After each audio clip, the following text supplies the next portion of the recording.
In 50 years, there's only been 4 generations of Range Rover. But this is the all-new 5th generation car, and well, it's bold, isn't it? So I thought I would give you a little bit of a design walk around. Now at the front, well, it's more of an evolutionary approach. It's flusher for better aerodynamic performance, but if you come with me around the side of the car, you'll see some of the new models, really nice details. So down the side of the car, it is really sharp. Of course, there are the traditional 3 lines of the Range Rover profile. So it's got a floating roof, that kind of upswept line at the bottom, but it's here that's really interesting because this clamshell bonnet has been tightened up and that line continues through the side of the car, really precise, and it finishes back here with a nice little detail that will of course be spec dependent. Now this is a top spec SV model, so it's extremely luxurious, 23-inch wheels, and you see here these new gills. There's a laser etched SV emblem. Now this new Range Rover is all about reductionism, making it simple, modern luxury, and not shouting about the car. These are all quite traditional Range Rover styling cues, but if you come with me round to the back, you'll see where the big design changes are for this all-new 5th generation car. And speaking to the design team, it's this rear corner that defines the look of this vehicle.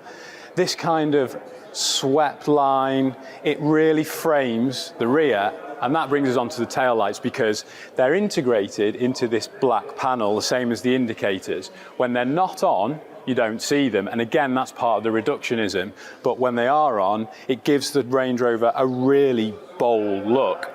And one little detail, this bespoke to the SV model, ceramic badges, and that theme's continued inside just to enhance that luxury bespoke nature.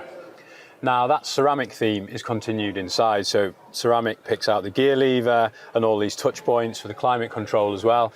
The new Range Rover is going to start from £94,000. Now although this is a more expensive SV model, SV Serenity, there's also an SV Intrepid trim. It feels so high quality in here, as you would expect from a car like this. This leather and these wooden inlays, these cool metal finishes, everything is exactly as you expect modern interpretation of luxury in a Range Rover to be. But in the back, that's where this SV really gets interesting.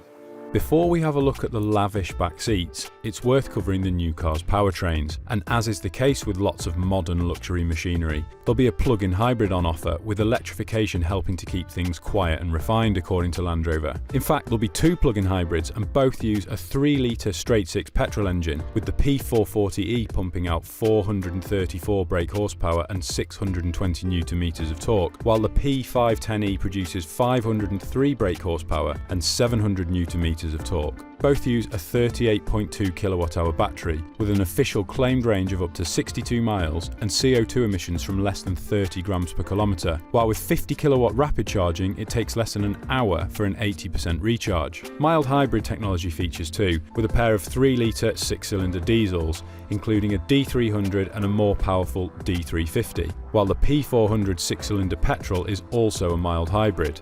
At the top of the tree, for now, is a 523 brake horsepower, 4.4 litre twin-turbo V8 petrol model, which will hit 62 miles per hour in 4.6 seconds. But don't forget that the new car's MLA Flex platform also allows for battery electric propulsion.